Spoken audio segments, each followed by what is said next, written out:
All right, here with Dan Browne, coach of Chelimo, after making the World Championship team today. I mean, what are your thoughts on the race? I'm extremely pleased with this performance. You know, it was such a competitive, star-studded field. I was hopeful that he would be in there in the mix, and he just ran with such heart. And I'm really pleased for him, and just excited that he makes his first World Championship team and representing the Army.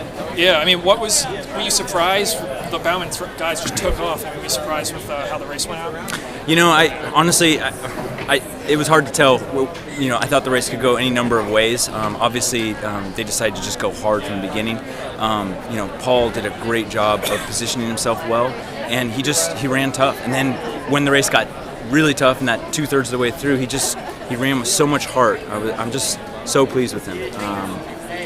Were you trying to yell stuff at him out there, or would you just sort of trust that he can make the decisions when the race is going on? Yeah, I honestly trust his instincts in terms of racing, and the more that I get to know him, the more that I kind of coach him, I see the things that you know, he has what we call Amara Kama Simba, the heart of a lion, and I definitely think that he's got tremendous potential in the 5K later on this track season, and obviously it's still early. So, but at the same time, it's really neat to see him against such a competitive field, running well, and Ryan Hill is a tremendous athlete as well, and there were so many tremendous athletes in the race. So I'm just very pleased with where he's at right now. We're going to continue to work hard, get ready for these World Championships next weekend, and then get into our outdoor season. When did you think it was a possibility that he had the potential to make this team?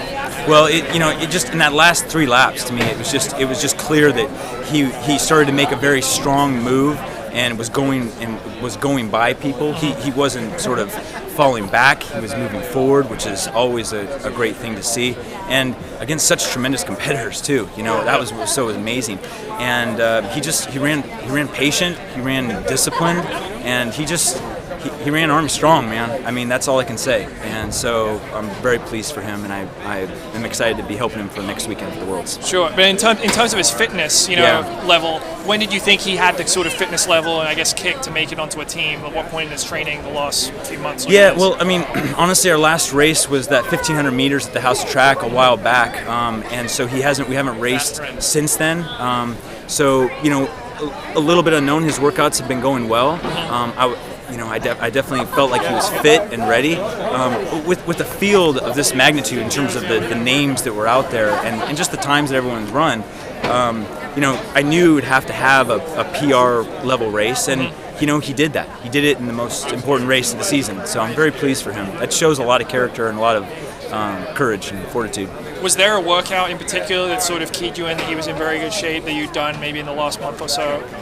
I think that he set himself up very well with some of the training he'd done in Kenya. I think overall it's like consistency at a high level, trying to just work hard, raise his level of volume as well as his level of intensity. So I would say it's more than anything specific. I would just call it more a cumulative raising the bar, so to speak. And that's really what it takes. Gaining fitness and competing at higher levels is all about just stepping up your training to another level. So when did he go to Kenya for the training? He was back there in January timeframe. January. Yeah. And what's his mileage been at? He's been right at about 100 plus for a while. So we brought him back down pretty well for the last week and a half, 2 weeks for this race. So he was peaked and ready to go for it. Yeah. I mean, this summer, what do you think? What time do you think he can run for 5K?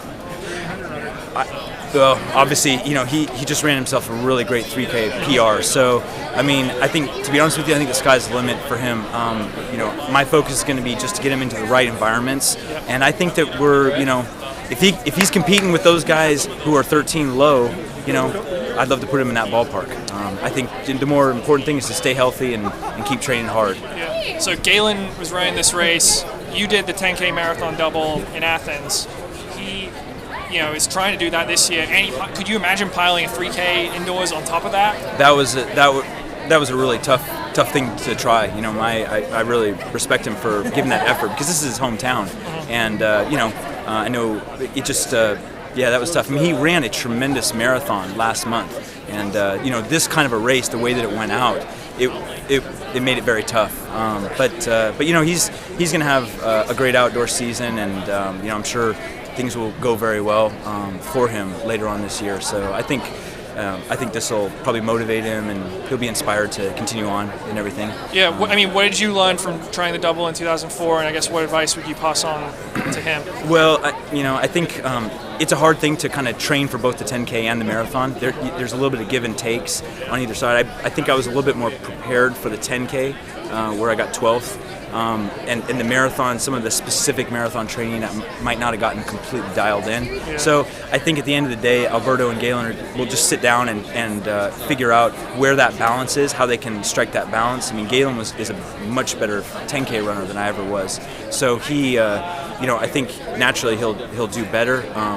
The marathon, he's got great potential in that as well. I think with only a hot weather marathon to stack himself up, I think he's got potential to run much faster in better conditions. So, I would just say you just have to, he'll trust his coach, and they'll work together. And you guys are in Beaverton. I mean, they are as well. Yes. Did they talk to you about this when he started contemplating it? Did they reach out to you at all to about the double? Yeah, about 10K marathon double. Did Alberto or Galen talk to you about that? Or? No, not really. But I mean, it's if you look at the schedule, it sort of makes sense. I think it was kind of sort of a last minute decision. I was about doing the marathon. Mm-hmm. So, but it makes sense because there's opportunity in the marathon to get medals, I think, and so. I didn't talk with them beforehand, but at the same time, they're the best in the business. They know what they're doing, and I think he'll do very well this year. All right. Well, appreciate the time, Dan. Hey, thank you very much.